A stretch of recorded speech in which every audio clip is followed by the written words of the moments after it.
If you are watching this video, that means that you are doing exactly what you're supposed to do, because this chart is how this right here, you either came to class or you're watching this video so that you can fill out this chart with me and see the thought process and practice before you do it on your own in slide 20, I believe is where you have to do it by yourself.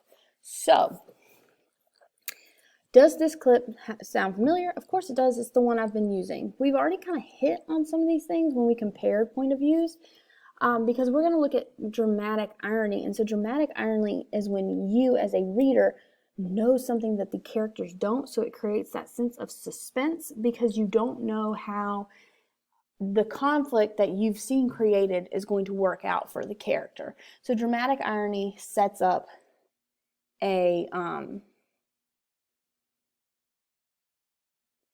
sense of suspense. So what details are given here? Darla kills fish.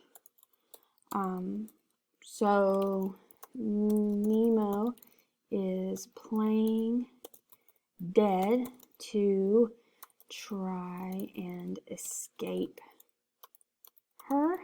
Marlin. This is kind of where you look.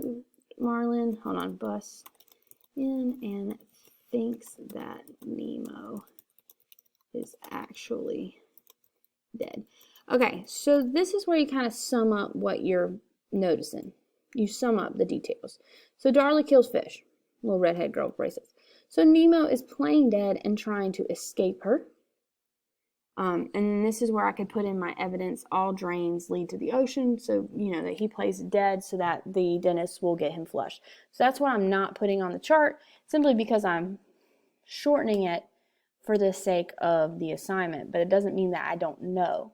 Meanwhile, his dad busts in and thinks that Nemo is actually dead. He busts in with his pelican and he's like, go! You have to save him. So what do you know that the characters, in this particular case, Marlin doesn't know? So you know, as a viewer, as the audience, that Nemo is not actually dead and that he does get flushed down the drain. So Marlin only thinks that his son is actually dead. That's all he sees. And then remember, he gets pushed out the window.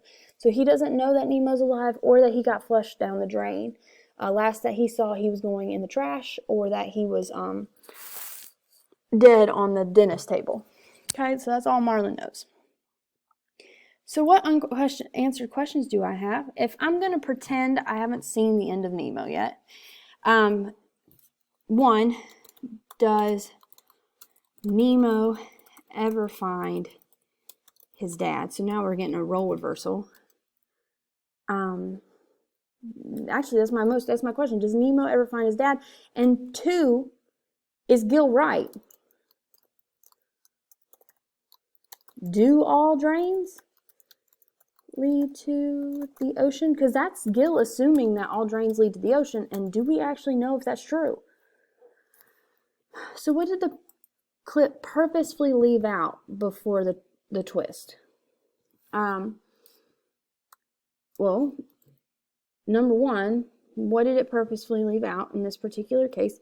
It left out explaining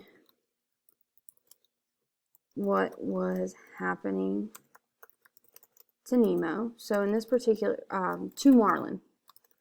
So in this particular case, Marlin came in and everything was so hectic that nobody got to tell him, hey, Nemo's fine. He's over there at the dentist, but they were all just so worried about him getting put in the trash. And then two, proof that Gil is right. We've never seen any proof that Gil's right about drains leading the ocean. And then three, of course, what happens to Nemo? It just ends with him going down the drain. And honestly, if you've watched the movie, it takes a while to figure out what happens to him anyway. He just goes down the drain and you're just left there in shock. And it doesn't even actually go to the Nemo scene where he is fine. Sorry to let you know, he is fine. Until later. So that's where the suspense comes in, is us waiting to see, Does Nemo actually make it? Is everything okay? Do they get to be reunited? That's the suspenseful part. So in y'all's case, at the end, you're going to be asked about the suspenseful part of All Summer in a Day, and you're going to have to think about what the author does to leave us in suspense, to make us anxious about what a character missed that we know they missed, or what we know about the characters and how they'll react. So you have to think about it like that when you get to your stuff later.